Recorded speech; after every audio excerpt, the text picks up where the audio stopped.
Your show will go live in 5 seconds. 4, 3, 2, Broadcasting live. It's America's longest running talk show on computers. It's Computer America, bringing you the biggest names in technology with guest interviews, new products, and your emails. Listen live at computeramerica.com on any device around the world.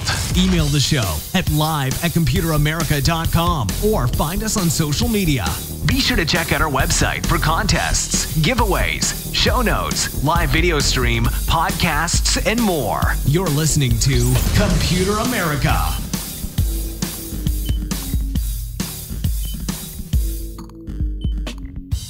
Hello and welcome into the Computer America Show. That's right. We are the nation's longest running talk show on computers and technology. Thank you for joining us once again. I hope everyone out there, especially people in Dallas, had a wonderful weekend because, as I just mentioned, Dallas, that is one of our news articles that we will be covering later in the show. Time allotted. And yeah, it's about, of course, the Sirens in Dallas and how, sometimes, only sometimes, they get hacked and they go off in the middle of the night, and it's a huge problem. So yeah, we have that article and more later on in the program. But welcome into today's program, and the featured guest for today, the number one guest, is of course Epson America, and of course Epson. I was about to say you may know them. Of course you know them from their printer products, and they have a variety of other products as well, scanners, printers, and label makers, and all kinds of things. Well, in terms of imaging, they are some of, if not the best products that you can buy on the market. And we are happy to have, of course, the manager of product marketing here with us, Elliot Williams, to talk all about their workforce line. And that is, their small business, small, medium business. And just, if you need a workhorse, if you need something that's going to be doing a lot of work every single day, the workforce is probably going to be your best bet. So we'll bring him on in just a moment. But like our intro said, head on over to computeramerica.com. That is the best place to find everything Computer America related, including show notes. So for today's guest, or for any guest really, or any articles that we do, videos that we watch, anything like that, you can head on over to Computer America, find today's show, and in the show notes you will find everything you need to know about today's show, including links. So if you are busy, if you're driving, if you're exercising, if you're working, if you're doing whatever it is, don't worry. It's available right there at computeramerica.com. Also, check out the live video stream. We are proud of that, and we are still doing that. That's right. You can watch Computer America, not just listen to us. You can watch us. It's going to be great. And last thing is, of course, our contest for the week. It just started about 2 hours ago, and it will be running until Friday. And we are giving away a Keys to Go keyboard from Logitech. That's right. Happy to give those away. And yeah, one lucky winner will be announced live on the air this Friday as to win that prize. So all that and more, computeramerica.com. Check it out. So with all of that out of the way, why don't we just get started here with, of course, let me introduce him one more time. And that is Mr. Elliot Williams. He is the manager of product marketing for Epson America. And Elliot, thank you so much for coming on Computer America. Thank you for having me. My pleasure, my pleasure. And like I said, I think Epson is right up there with, some of the biggest names in printing. Whenever someone thinks printing, I think Epson is, is pretty much on the tip of the tongue. So you guys have been around for quite a while. I normally ask, guests to come on the show and, give a little bit of background. So you're no different. Why don't you give a little bit of background for anyone who may not have heard of Epson? I mean, when did you get your start, and what do you guys specialize in? Sure. So Epson is a $10 billion multinational company. We operate in over 100 countries throughout the world. We offer a variety of products, kind of in 4 different segments. So printing, which many people know us for, but also scanners, as well as projectors. We're the #1 market leader in projectors. We're in receipt printers. We also offer factory automation robots, as well as wearables and activity trackers. So wide variety of categories we offer products. And typically in those categories, we're number one or number two in the markets in which we compete. Right, and very, very cool. Although I'll be honest, I have not tried your factory installed robotics yet, but that sounds exciting. But no, for for the home, it's one thing. But today on the show, as I mentioned, we are going to be talking about the Workforce line of printers. So why don't you give a little bit more background about the Workforce and who that's really targeted for before we get into some of the different models. Oh, sure. Yes. So the Workforce printers are our printers designed for business professionals. So they can be home office or small business or micro business, as well as larger businesses. So anyone who's using printers for business purposes, for printing emails, printing PowerPoint presentations, printing invoices, printing proposals, anything of that nature, our Workforce printer is designed to be robust and deliver exceptional qualities for those uses. And we have a variety of products. Right, and we're going to get into some of those. And of course, we have the Workforce and the Workforce Pro, two different categories. And also, once again, Elliot, thank you for being on the show. And I forgot to mention, why don't we learn a little bit about Elliot? When did you join Epson, and and what is your role at Epson? Sure. Yeah, so I've been in the printer industry about 20 years, primarily on the inkjet printer side, and I've been at Epson the last 3 years. And within Epson, I'm responsible for both new product launch of our work group and department offerings, as well as kind of growth strategies to enhance our presence with our channel partners. That sounds great. And and before we get started on all this, I of course have to ask kind of a broad industry question. I mean, it was 5 or 6 years ago. I'm sure there's been fluctuations in that time. You mentioned 20 years in the industry. I mean, you must have seen the rise of personal printers at home, and all the way to again about 5-6 years ago, when there was serious question as to the role of printers in people's homes. Like, at some point, everyone had a printer, and then there was a time when everyone was kind of, do I really need a printer at home, or do I have access to one? How are you seeing kind of printer, not just in terms of sales, but printers in general? Like, are you still finding that everyone wants one in the home, or are printers becoming more business / kind of niche products? No, yeah. So we continue to see strong demand for printers in both the home and office. We're seeing a different, I would say, uses of the printers. So clearly, with the advent of digital technology and smart screens, we've seen some changes in print behavior. Mm-hmm. But we continue. There's nothing that compares to having a printed document in your hand. For the visceral impact, for people want to take it with them if they're riding in a car, riding on an airplane, riding on a train. There's something they want to make a note on something. We continue we continue to see people having a personal need for printers, as well as in the business case for record keeping and retention. We continue to see things being printed. I know there's been talk of a paperless office for 20, 30 years or so, 40 years maybe. But that's just not the case. We still see, trillions of pages being printed throughout Wow. the world for a variety of needs. And so printing, while it's being transformed, printing certainly is not going away in the home or in the office. Right. Thank you for commenting on that. And, and also I want to say, especially thank you for not drawing the comparison that everyone else does when they mention the paperless office. Everyone, of course, goes to the paperless bathroom, and we don't need to mention that here. So, very well said. And like you just mentioned, in the office, there's a variety of uses: record keeping, just general day-to-day printing.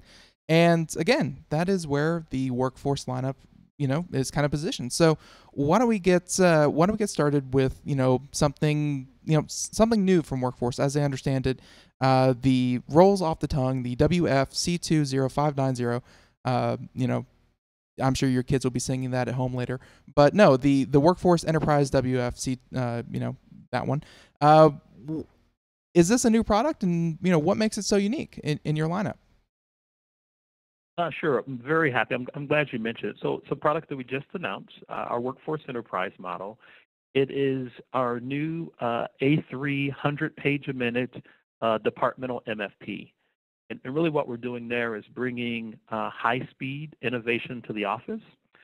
And really this is a product that's targeted for small businesses, medium businesses, or even large work groups or departments who are printing 10,000, 20,000, 50,000 pages a month. And really what we're bringing to the market is 100 page a minute performance, productivity, and the footprint of a 50, 60 page a minute model. So basically almost twice as fast as its competitors in its class, and the same size footprint with the Epson quality that people expect, but also with a lot less power consumption because of our piezo technology as compared to laser technology. So kind of bringing the benefits of productivity, exceptional print quality, and low power consumption for customers. Right, and we're going to get into some of the features because with a new with a new product such as this, I can't imagine that it wouldn't take advantage of wireless technology the way that we take documents with us all the time.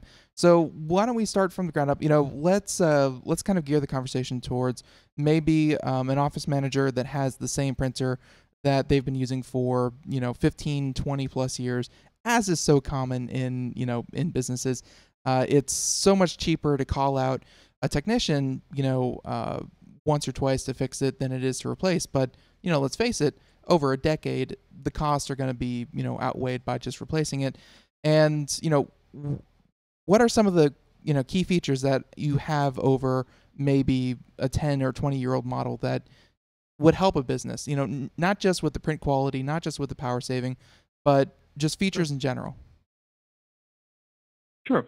Yeah, so this is what we consider departmental MFP, designed for productivity. So in addition to the print speed and print quality, some things it comes with wireless and fax included. So if you want to immediately scan to network, scan to email, scan to network folder, scan to Google Drive, or any of the cloud, you can do it directly from the device, as well as it offers up to 2,000 sheets of capacity out of the box. So again, you can have different size paper trays. You want to have letter size paper. You want to have legal size paper. You want to have 11 by 17, or you want to have letterhead in one, or colored paper. You get that capability with the device, as well as a high-speed ADF and scan capability. So if you want to scan multiple documents, so much more designed for I would say today's workforce and today's environment, as well as you can use it with our ISV partners, independent solution vendor partners. Mm-hmm. So if you need to authenticate, you want to keep track of who's printing, you want to know how many have been printed. It's compatible with our partners of ISVs like PaperCut, NDD Print, Drive Print, and several other ISVs that customers may work with that typical devices are 5, 10, 15 years ago would not be compatible. So really designed to work within your existing business workflow.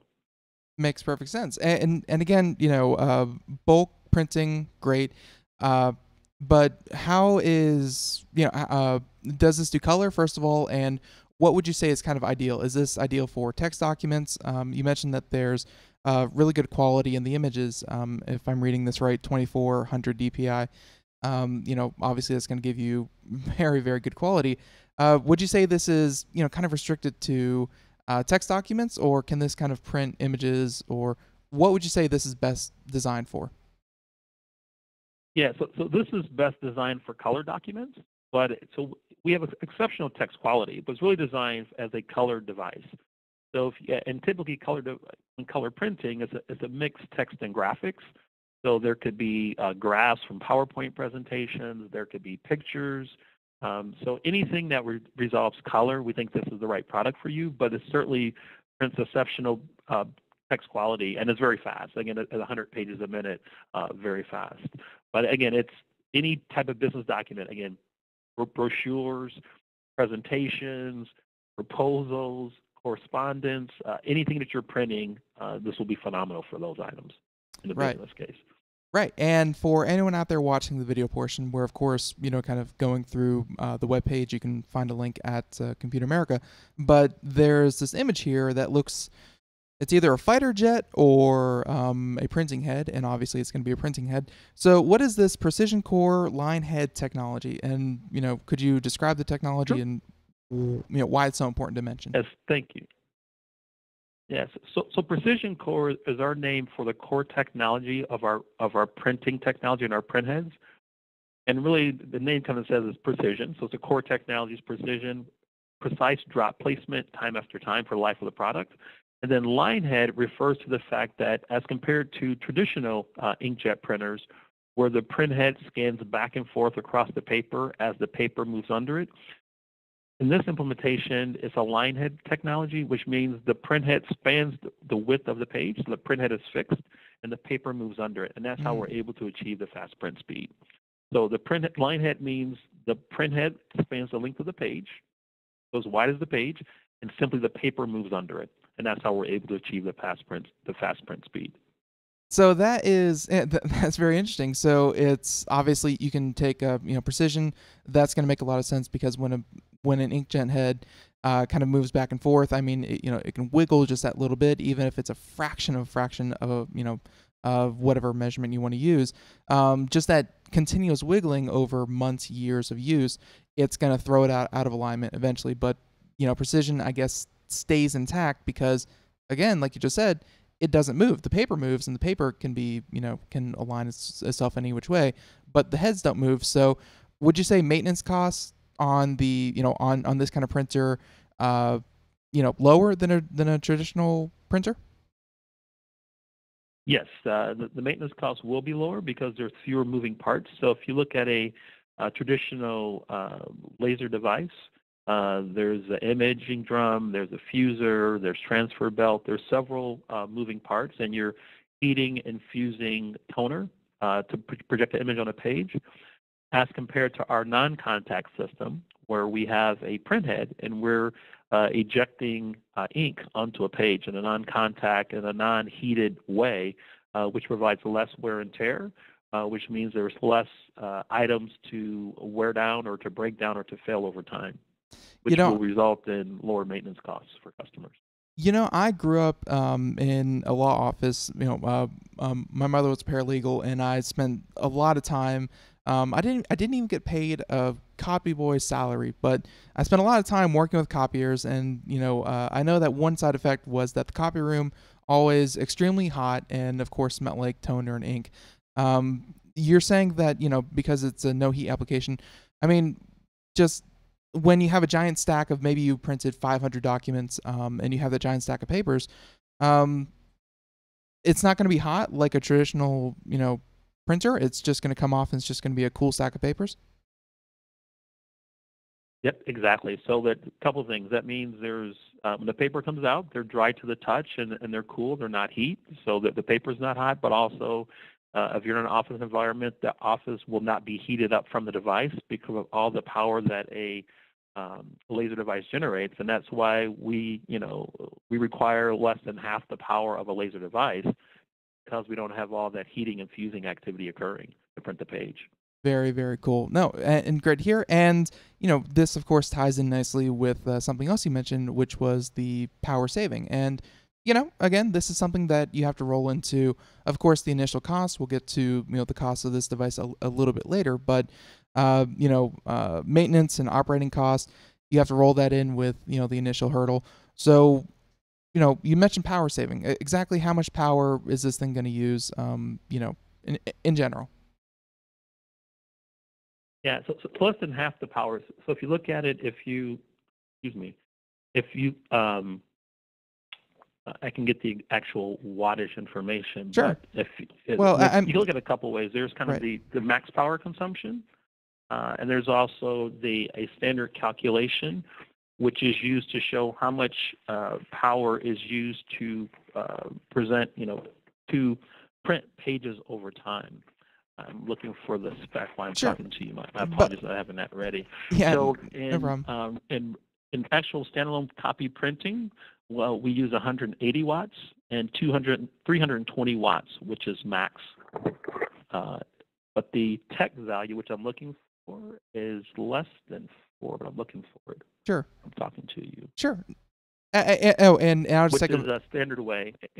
But I'd also say, but even more importantly, sure. One of the benefits of our product is the fact that we can operate on standard 110-volt line, which means in a business where you have almost unlimited spaces, any place there's a power outlet, you can place our device. Typically for devices of this class or speed, or even a 50-page-a-minute color laser MFP, it requires 220-volt lines or requires a dedicated circuit, which either one limits where you can put it in an office environment, or two requires electrical retrofitting, which can cost $1,000 or $2,000 depending on the cost of electricians in your area. Mm-hmm. Versus our device, you can put almost anywhere. Anywhere you have a 110-volt line, which is most offices or even homes, you can plug our device in. Right. You don't have to hunt. You don't have to hunt or tie up one of those valuable, 220-volt lines that are, prone to lightning strikes and things like that. But so are most outlets. But no, that's very, very interesting. And like you said, I mean, for an office, this seems like a great printer to just kind of have around and replace one of those old bulky ones. And like I said, newer printers going to come with a lot of extra and cool features. So, you have a section here on the website that mentions, a couple more features. And can we talk real quick about, of course, fax? I think that's a given. I know not many people at the home use it anymore, but I know in offices it can be valuable. And if you could talk about the fax capabilities as well as what this can do wirelessly. Exactly. So in terms of fax, we have standard fax capable, receiving fax, sending faxes. You can store fax. You can fax forward to email. So again, those are features that people typically use, as well as wireless comes out of the box. So standard wireless out of the box. And so again, you can scan wirelessly. You can print from mobile devices to it. You can scan to the cloud. You can scan to email addresses. So fully functional wireless, put it on the network. We also have NFC, near field connection, for those devices that are enabled with that as well. So all the kind of printing you would like to do, as well as with our Epson app, you can print kind of, the iPrint app, you can kind of print wherever you may be in the world to this device over a network as well. So, very several cool. kind of wireless features and capabilities with this model. Very, very cool. So you could have people, maybe, clients or what have you, be able to print directly to your office. I know there's some security risks there, but be able to print directly to your office from their phones or tablets or computers.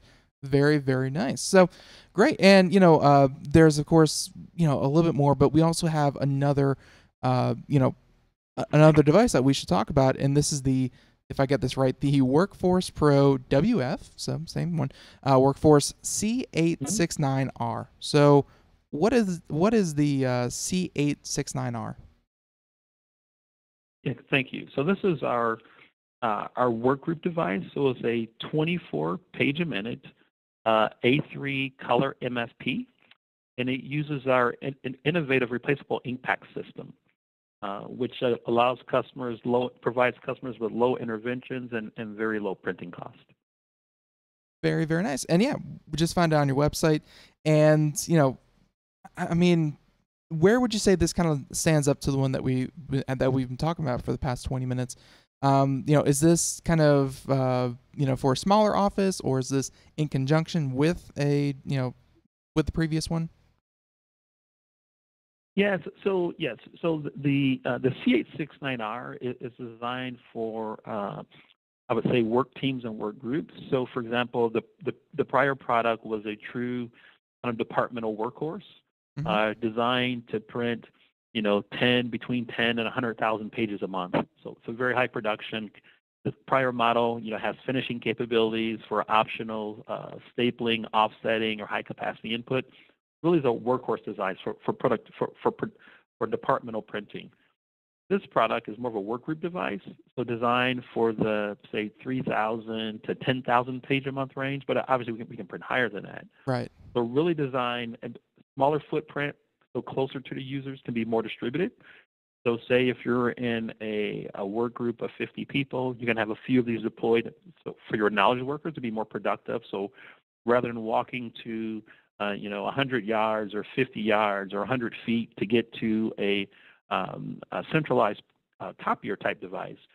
These devices are designed to be much more closer to you, and they come in a couple configurations. You can buy the standard base configuration, which is tabletop or on top of a pedestal, or you can purchase the optional paper trays and accessories for walk-up convenience copying and access to it. No, it's really designed for, I would say, lower print volume than the predecessor product, closer to your workers, and much more accessible. Right.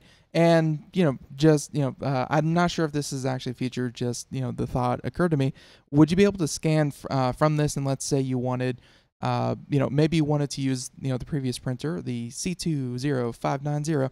If you wanted to use that one to maybe print off, 500,000 sheets, what have you, but you didn't want to walk all the way there, could you scan from, the one that we're currently talking about and have it print out, again, assuming it was on the same network, print out the 500 to 1,000 on the other one, but scan from this one? Like, do the Epson products kind of sync up with each other, or is that possible?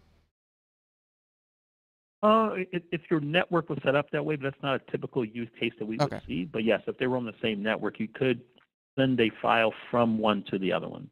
Okay. No, just, again, I don't really own a large office to kind of facilitate this, so I'm not really sure what the average use case is. Sounds like you guys have really been studying how people best use these machines, so that's great. You mentioned real quick about the kind of ink, and we have a question here. What can you tell us about the ink formulation used in the new inkjets? Sure. So both of these products use our new DuraBrite Pro inks. DuraBrite Pro inks are inks designed for use in the office. They're pigment-based inks. They're 4-color inks: black, cyan, magenta, and yellow.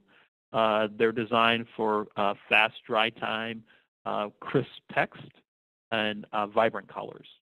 But they're, our design, our chemists kind of specially formulated the printers to work with our printers, our print engines, and our print heads to deliver the crisp, output and fast performance that people expect from these devices.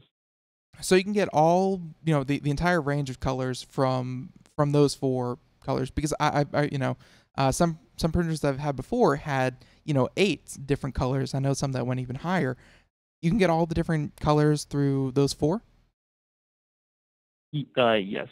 Typically for the office. So if you're doing printing and photography or professional imaging, that's typically where you see the 6 ink, 8 ink, or 11 ink colors for the real fine gradations in color. Right. But for the office, our 4 colors are adequate to produce what people typically will see within the office setting. Gotcha. Makes perfect sense.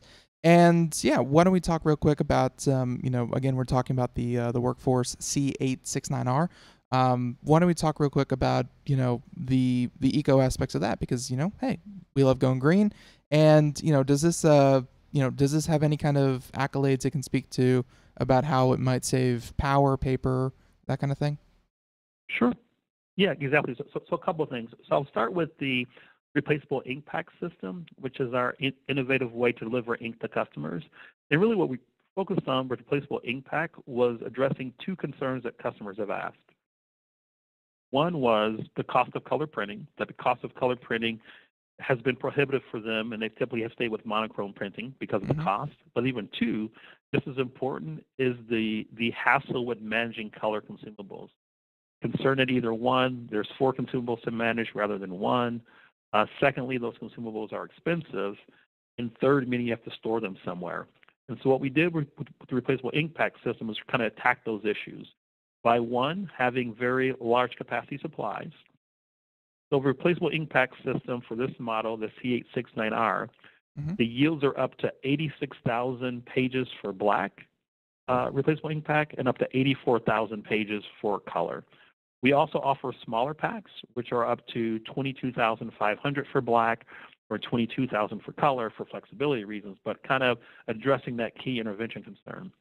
Even more importantly, we've addressed the cost concern that customers have, and these products offer the lowest cost printing in its class. So if customers are printing with these products, they're much more cost effective than the comparable products that they would compete against. Right. are ways we address kind of the and just real quick, Elliot. customers And Elliot, if you don't mind, would you mind staying around so we can finish this up just after the break? Sure. All right, perfect. All right, everyone, we'll be right back Sure. with more Computer America and Epson again right after this. We are all Brother Wolf. 10 years ago, a group of locals banded together to create positive change. We took animals into our homes, held adoption events at local retailers, and talked to the community about our mission to help build a no-kill Asheville. A decade later, we have achieved so many victories for animals in need. There's been so much progress, yet there's still so much to do. As part of our year-long celebration, we encourage you to become a member of our special Compassionate Circle program. With a monthly donation of $10 or more, you will have behind-the-scenes access to the work we are doing at Brother Wolf. Our goal is to reach 1,000 members because we receive no government funding. Working together, we can help build and sustain no-kill communities. Learn more at compassionatecircle.bwar.org. We are a 501c3 tax-deductible organization. And welcome back to the Computer America Show. It is 31 minutes past the hour as we continue on here. And again, for anyone just joining us, welcome into the Computer America Show. And we are talking to Elliot Williams, again, the manager of product marketing for Epson America. And yeah, we are, just now getting into some of the finer details and wrapping up the workforce. Again, today is all about the new workforce products, and it's the workforce C869R. And again, this is going to be for, smaller applications than the one we talked about earlier in the show. But yeah, I'm sorry I had to cut you off there, Elliot. But again, we're talking about the eco features and the ink one. I mean, obviously, I've never heard anyone to this day, I've never heard anyone say, what my favorite thing to do is replacing my printer's ink cartridge. It just doesn't happen. It's complicated. Good to hear that you guys are actively working on, on that situation. Yeah, so exactly. We were happy to address that for customers. Right. So, and, so yeah, those are some of the eco features. And, why don't we talk about, maybe when will these become available? Because like we've been saying this whole show, they're new. They just landed on your website. You can find links in, over at Computer America in the show notes. But when are they going to be available for purchase, and where can you pick them up? Yeah. So both of these products are available through authorized resellers, or will be available. So the C869R will start shipping next month in early May, and the Workforce Enterprise model will start shipping in late June. Perfect. And the and the cost. And as I understand it, like you mentioned with the last one we talked about, there's of course like the tabletop model, and then there's one with the stand. Generally, what are we looking for at cost for both of these? Yeah, so actual pricing will be determined by the authorized resellers. And so we'll start with the Workforce Enterprise model. That model will be competing against 50 and 60 page a minute or 65 page a minute color MFPs. And those typically have an MSRP of around $30,000, but there's typically discounts available, and the pricing will vary.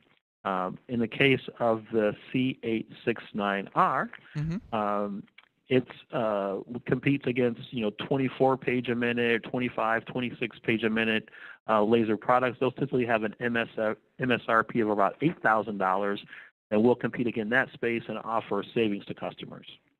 All right, so somewhere between a car and a motorcycle for each of these. That is, obviously for what you're purchasing. I mean, I'm sure, like you said, you're going to leave it up to your retailers, but it's going to be obviously competitive with anything else out on the market. And yeah, no, great to hear. So, and of course, if you want to learn more, I've been mentioning Epson.com. Anywhere else where people can check that out, or would you also recommend your website? Yes, visit our website at Epson.com, and you'll see we have at work Epson.com/enterprise or Epson.com. Look for our models, and we have more information about the products.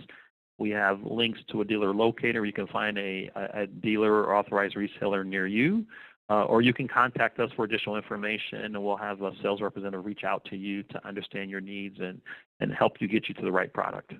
Very, very cool. And yeah, I mean, Elliot, last words. Of course, the workforce lineup, it's much more broad than what we described here.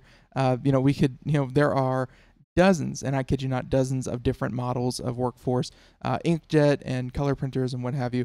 But anything else you want to mention about maybe the products we've mentioned here today or other products in the lineup? I would just say I think that we focus maybe for we talk about for business. I just want to highlight, in addition to businesses, these are useful in any office setting. So whether you're in a nonprofit, whether you're an educational institution, whether you're in a house of worship, or a variety of applications, not just businesses, but anyone who's printing documents, sharing information, conveying a message, we think these products are applicable.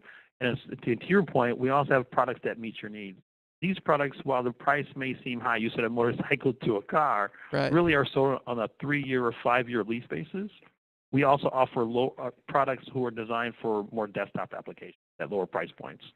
Right. No, and you're absolutely right. This entire time we've been focusing on, small, medium, large business. But you're right. I mean, printers, as we said in the very beginning, we're seeing the value of the value proposition of having something physically in your hand that people can take away with your message. Very, very valuable and is not going away in this digital age. So, nope, very, very well said. And Elliot, once again, I want to thank you for being on Computer America. Thank you for representing Epson America, here on Computer America. And yeah, as I understand it, let me just check my records real quick. Just discard those changes. Okay, there.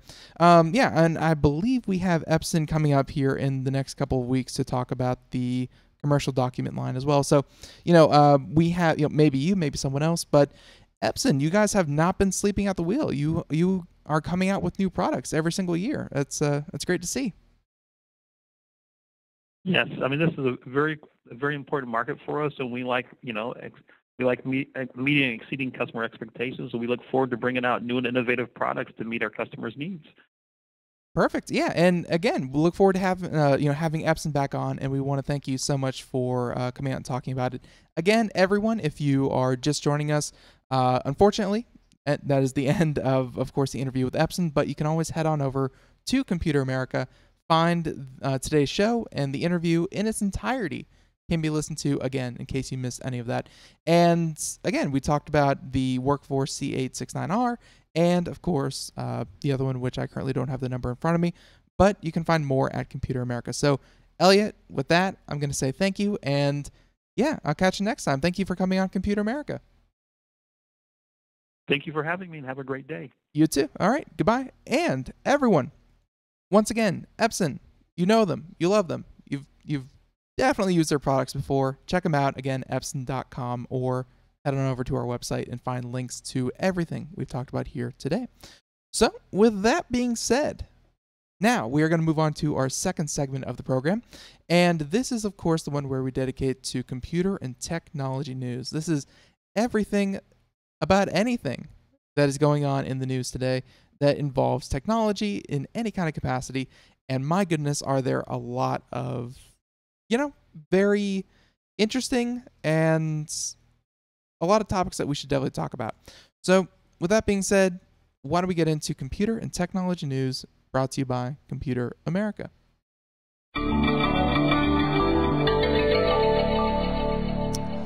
So, computer and technology news is brought to you by Computer America, and I think our first story of the day, let me just open up all the news stories. There we go. Okay, I think our first one for the day, this is going to be, we have, Computer America has been on the air for, 26 years and counting now, and I am so happy to say that we have grown a decently large following when it comes to information technology professionals. Obviously, we're a tech show, and it's just going to lean that way. But over 26 years, one thing has not changed, and that's IT professionals. They work on systems that you'd like to think are ever evolving, ever changing, as is the show, as is the program. And, it's a continuous process that doesn't stop. Turns out, if you're in banking, it stopped somewhere around 20 years ago. So, funny story.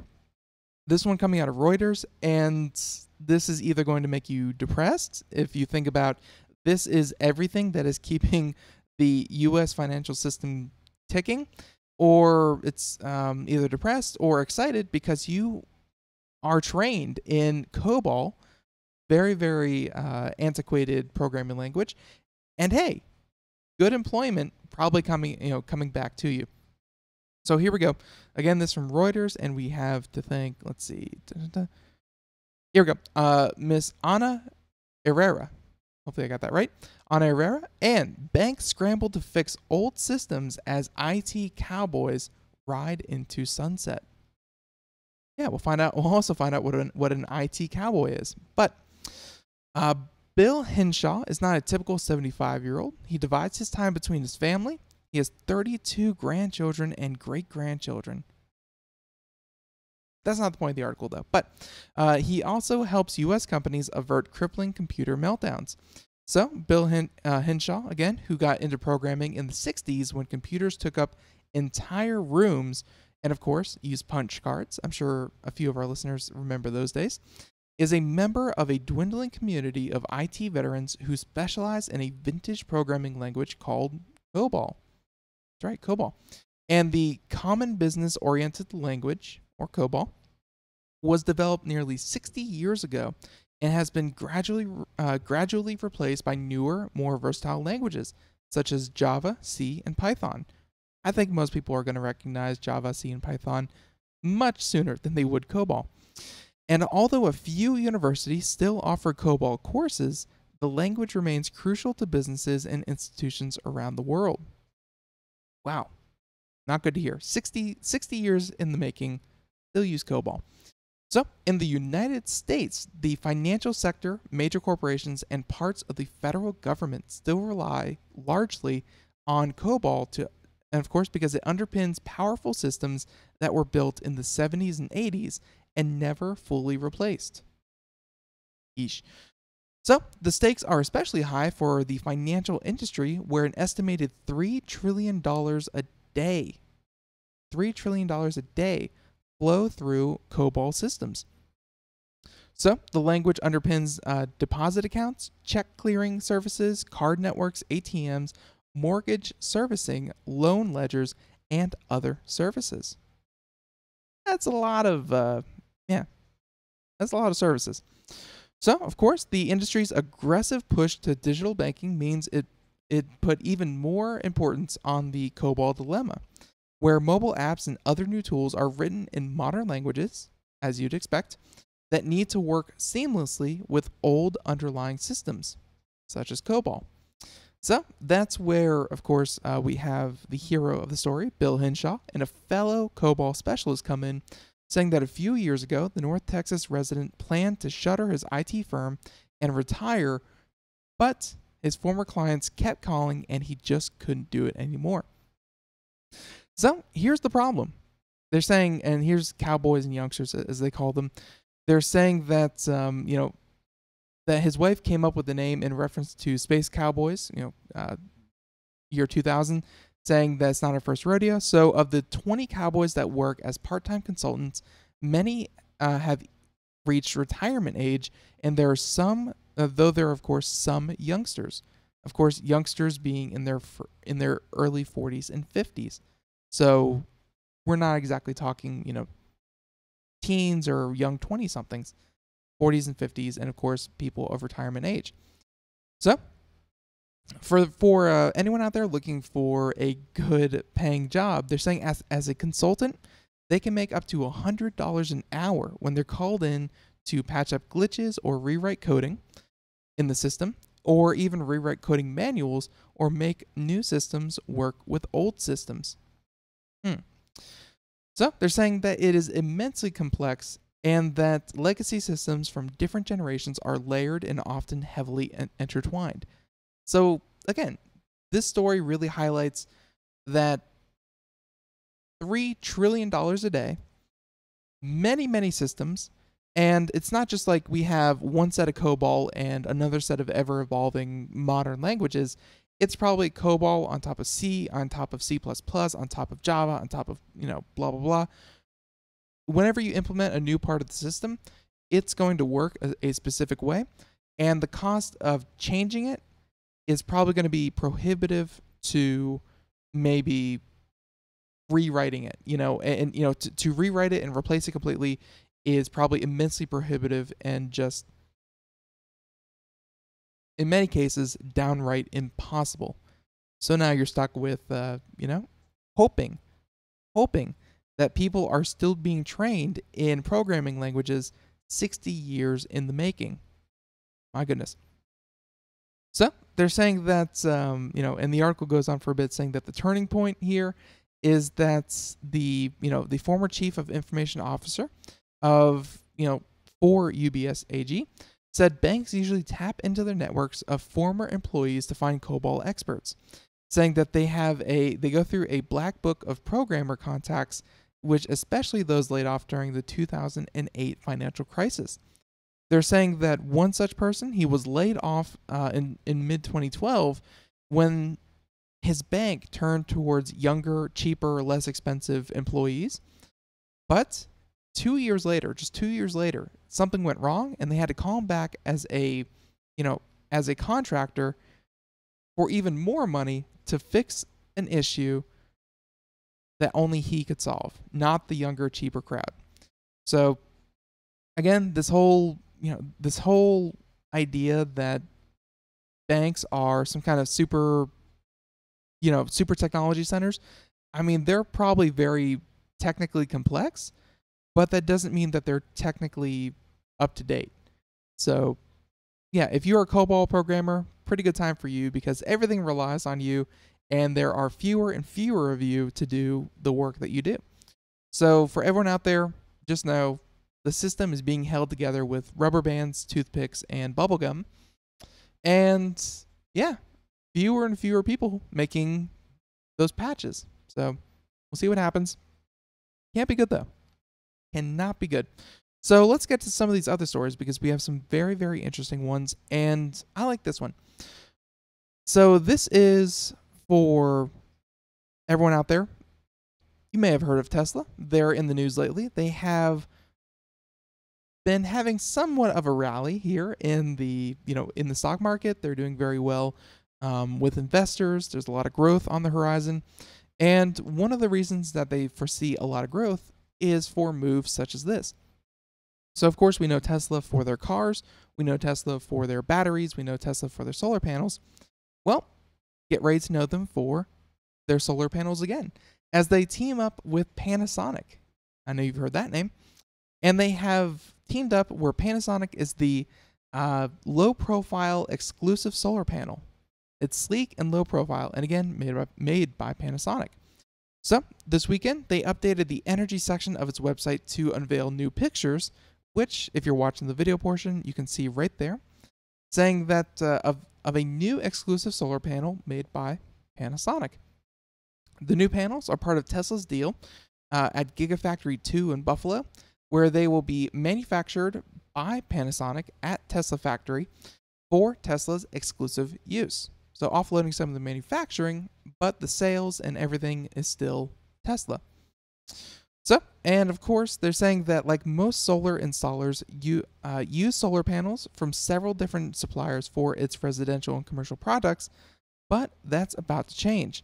Saying that Tesla told Electric that once the new model will go into production at Gigafactory 2 this summer, they will be used for all new residential projects going forward. And so they're saying for new solar panels, that means sleek and low profile look for all residential installations. And again, they have a couple pictures. So for everyone out there who is just simply listening, let me describe this to you. I mean, they show, of course, a pitched roof, and the solar panels sit literally almost flush with this thing. I mean, there may be a little bit of a gap where of course, hey, there has to be some kind of something. You can't have it resting directly on the roof. but they're super, super low profile. They're, they're not blue, they're black. They're going to blend in with, of course, other dark roofs. And yeah, Tesla, I guess, kind of promises that they're going to be so low profile that as much as some people like the look of them, if you don't like the look of them, they're going to be pretty easy to look over. So they said that there's no visible mounting hardware for these things, and that they have front skirts so that you can't see kind of, all the mounting up underneath the panels. So, and the article goes on for a bit, but they're saying as for the modules themselves, they are 325 watt, and Tesla claims that they exceed industry standards for durability and lifespan, but we don't know the full specs yet. So the non-exclusive 325 watt panel that they sell to other installers have an efficiency of about 22% and a 25-year output warranty, which is quickly becoming the standard for the industry. So somewhere around 22, maybe better, and somewhere around 25 years, maybe longer. But yeah, Tesla coming out with new solar panels, low profile, looking good, and hey, maybe just what you wanted for your roof. So now, how about we move on to, there's a couple of really cool stories. Why don't we stick to, for now, some of the title ones? Okay. If you live in Dallas, I started off the show with this. If you live in Dallas, Texas, you had a rude awakening. That's right. Last Friday, where it was just before midnight, and they're saying that last year someone kept hacking into traffic signals in Dallas, corrupting bland electronic messages into jokey missives such as work is canceled or zombies or what have you. Well, now we have a new one, and this time it's not as benign as silent messages. Instead, this is on Friday, 18 minutes before midnight, every single one of Dallas's 156 emergency weather sirens started going off. And yeah, there are videos all over YouTube of it. As I understand it, hashtag Dallas Sirens was trending when this happened. Yes, trending on Twitter. It's serious. So here we have it. The sirens, whose purpose is to be heard by anyone caught outdoors in a tornado or dangerous thunderstorm, screamed to life, and they blared for an hour and a half to the annoyance, terror, and amusement of 1.3 million residents. 1.3 million people were ticked off by this thing. Crazy. So the sirens are somewhat of a spring feature in that part of Texas, which occasionally sees Twister roam past office towers, and there's 3 tornadoes touched down just the day before. The night that they went off, everything was clear, everything was fine. It was just annoying sirens. So, of course, they're saying that by 1:20 a.m., the officials had decided that the only way to stop the noise was to unplug the radio system and the repeater and pretty much turn the siren system off completely. And of course, they're saying that it does appear that at this time that it was a hack, and we do believe it came from the Dallas area. So that's where the technology side comes in. This was a hack. This was someone hacking into the system, taking control of the sirens, and setting them off. And again, the only way to do this, as I understand it, was to essentially go out and turn each one off individually. Annoying. Very annoying. So, officials have ruled out a remote hack, telling reporters that someone gained physical access to a hub connecting all the sirens, which may not be turned on again until Monday, today, as the city tries to figure out how, who, and why. We may never know. So, talking to all the experts in the siren industry in the field, this is a very, very rare event, saying that he'd heard of city having a few individual sirens tampered with in the early 1990s, but nothing like this citywide hack. So, this sounds like, something very, very rare that happened, but just goes to show that the aging infrastructure of the city I mean, as I understand it, because the sirens went off, people were concerned. Obviously, the sirens are used for a variety of purposes, including, of course, warning of tornadoes. And as it was a clear night, emergency services, 911, what have you, police stations were swamped, overrun with people calling and asking what's going on. Should I be concerned? It caused real damage. And it may be, funny at some point, and it's, obviously people are finding the humor in this the best that they can. This still caused a lot of headache to a lot of people. Literally, headache. But yeah. Okay, so there's the Dallas one, and hopefully, again, they figure out who did that and make sure that they don't do that again. And then the last one I wanted to cover, the last story, and we covered this extensively when it first happened, and this was against a gentleman named Lee Sedol, maybe one of the only South Koreans you know. But yeah, Lee Sedol, he was the world champion at Go. Go, of course, being think a strategy game, kind of like chess, but absolutely nothing like chess, much more complex. Played on a board of 64 by 64 possible moves. I mean, Go was seen as a very, very complex and, not very computationally capable, or even computers would not be able to play the game for a number of years. Well, Google amazed the world with their AlphaGo artificial intelligence by beating one of the world's best players. Well, now, and again, that match went four games to AlphaGo and 1 game to Lee Sedol. For anyone out there who is not up to date on your Go championship boards, Lee Sedol was not, he was at one point, but is no longer considered the greatest player on the planet. Instead, now, according to this article from The Verge, and again, Sam Byford, saying that the honor belongs to a 19-year-old Chinese player who is ranked number 1 worldwide. His name, KG, and he's a professional since the age of 10 and has beaten Lee Sedol several times in high-profile matches in recent years. So, next month, he will get his own showdown with DeepMind's artificial intelligence. And at the Future of Go Summit, in China, Key will face off against AlphaGo in 3 game matches. And, there's a couple of different kinds here. So this is the exciting part.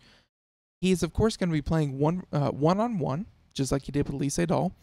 He's also going to be competing against a team of players who will be competing against AlphaGo. So it's AlphaGo against a team of players.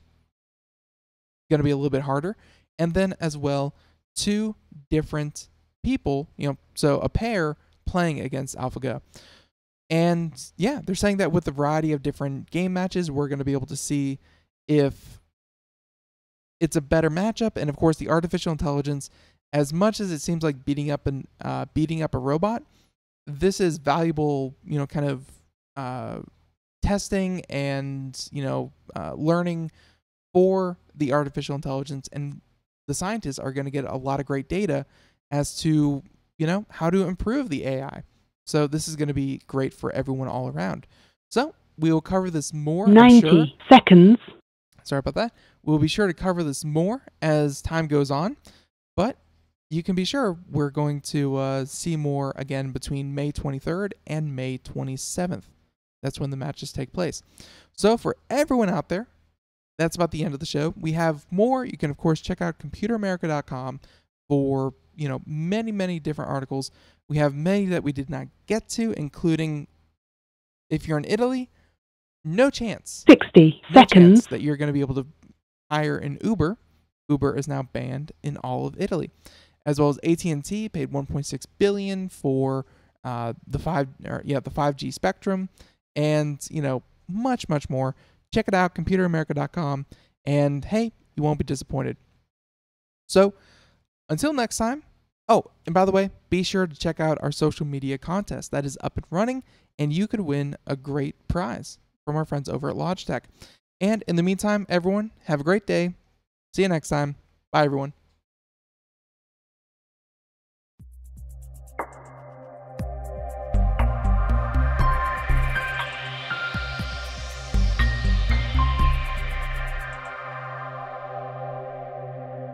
10 seconds.